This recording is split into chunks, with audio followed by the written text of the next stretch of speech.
Salam semangat. Kita sekarang akan belajar membuat penugasan pada Google Classroom. Pertama kita masuk Google, kemudian kita mencari Google Classroom kita dari titik-titik ini dengan cara kita klik. Saya ulangi, ini kita klik, kemudian kita mencari Google Classroom. Ada di sini Google Classroom, kita klik. Maka kita akan masuk kepada Google Classroom yang sudah kita punyai.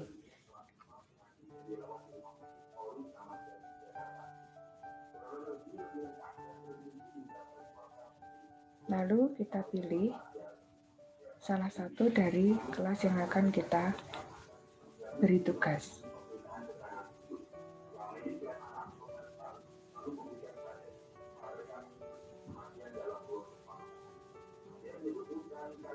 Kita masuk sudah di dalam kelas ini. Tugas kelas kita klik. Membuat tugas kelas. Buat. Nah, ini ada pilihan. Ada beberapa pilihan. Kita bisa memilih tugas. Kita membuat topik. Karena dulu saya sudah mempunyai topik simple present tense, ini saya akan membuat topik simple past tense.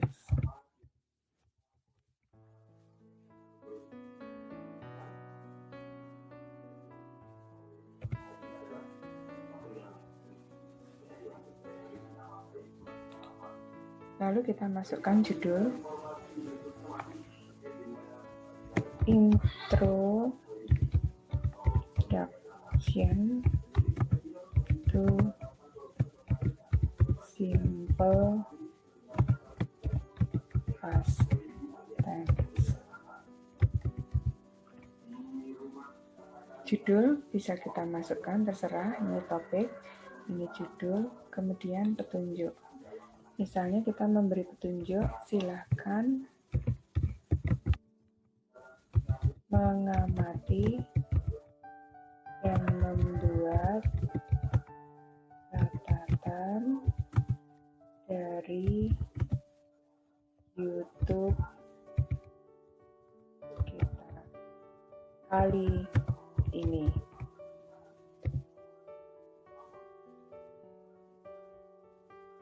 Usahakan untuk memahaminya dengan baik.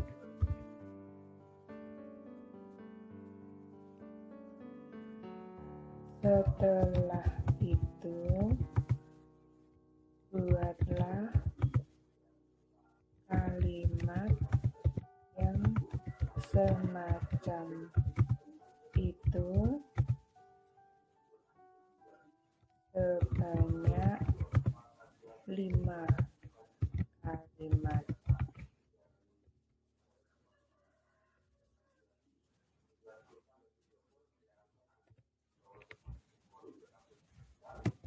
Lalu kirimkan ke Google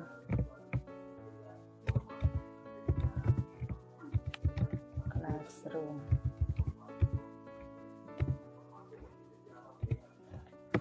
Jangan lupa memberi identitas jawaban kalian. Petunjuk bisa panjang, bisa sedikit. Karena di dalam petunjuk ini saya memberi panduan dari YouTube sebelum mereka mengerjakan, maka saya menambahkan link. Ini tambahannya bisa dari Google Drive, bisa link, bisa file, bisa YouTube. Nah, ini saya masukkan yang YouTube karena akan saya sisipkan di situ.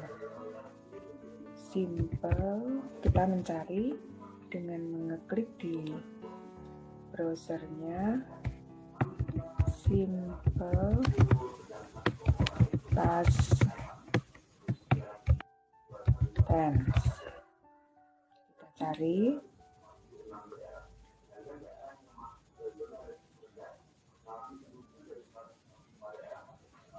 Mana yang cocok ya.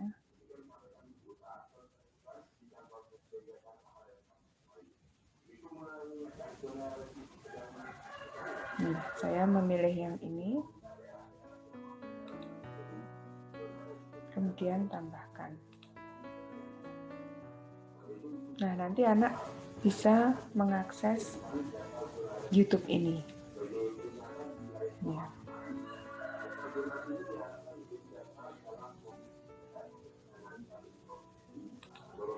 Di dalam tugas kelas, kita juga bisa membuat sisipan, yaitu dokumen, slide, spreadsheet, gambar, formulir.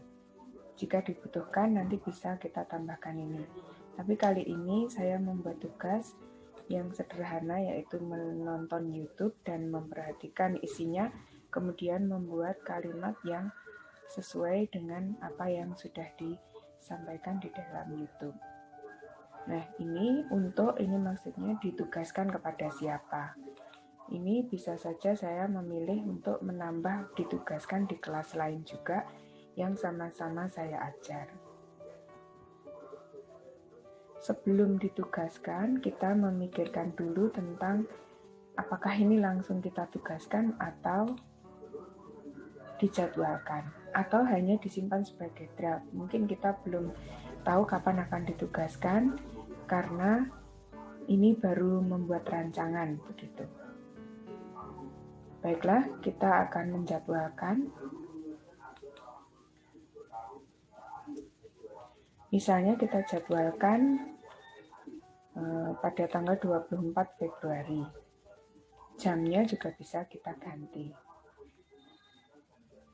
Tapi ini saya buat seperti ini saja, cukup. Kalau tidak jadi, kita batal. Kalau jadi, kita jadwalkan. Ya, ini sementara saya batal dulu. Tadi kita belum membahas tentang poin. Poin ini adalah poin yang menjadi nilai maksimalnya. Pilihannya adalah tidak dinilai. Batas waktu, kalau kita memberi batas waktu kepada anak-anak. Ya. Silakan bisa diberi, bisa diklik di mana batas waktunya, misalnya karena tadi berniat tanggal 24, batas waktunya 28, mungkin seperti itu.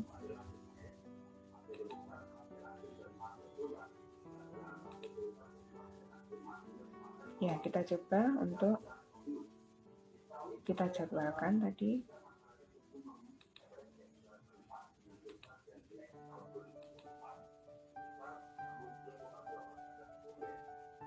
Nah, akhirnya ini adalah tugas kita hari ini.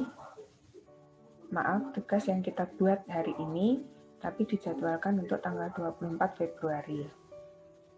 Sementara ini adalah tugas-tugas yang kemarin-kemarin, ini sudah saya tugaskan di 4 Februari, ini sudah saya tugaskan di 2 Februari. Nanti anak-anak bisa mengakses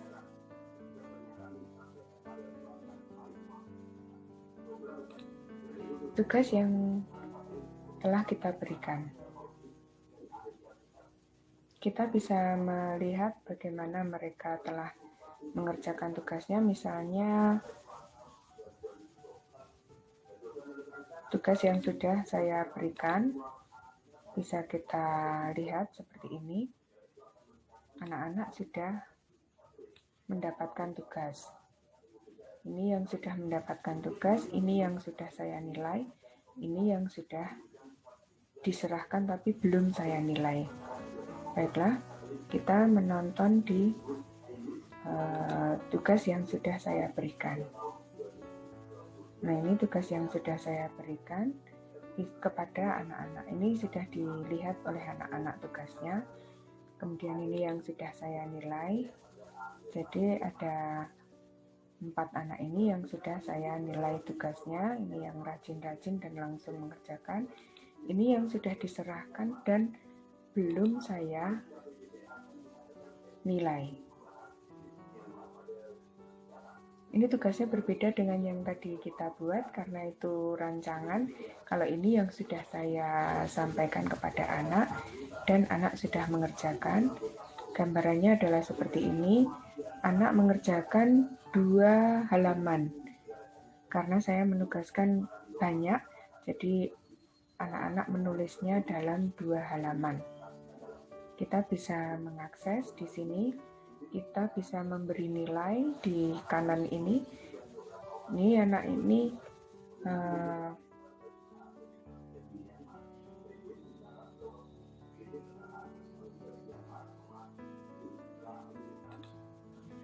selain kita memberi nilai, kita bisa juga memberi komentar. Ya.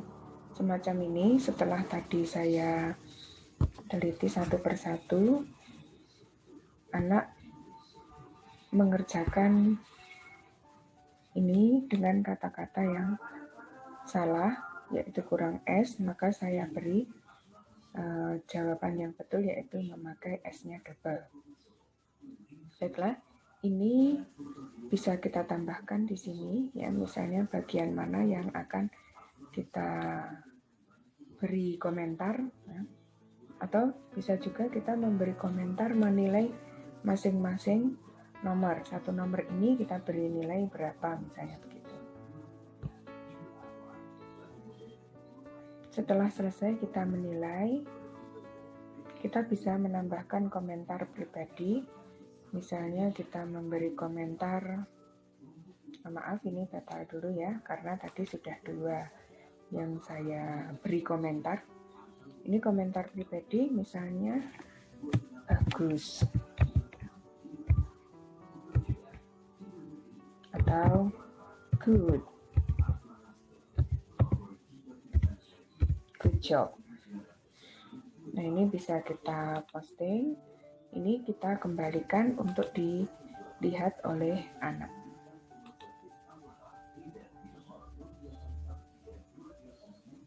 Setelah kita kembalikan, kita akan mengetahui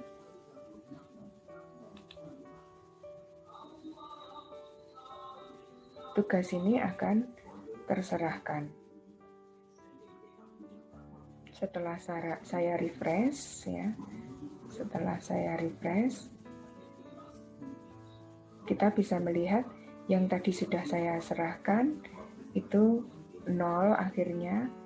Maaf, yang tadi sudah diserahkan anak itu 0, tetapi di sini akan menjadi 5, yang sebelumnya tadi 4. Oke, baiklah. Inilah cara membuat tugas siswa beserta menilai dan mengembalikan kepada siswa.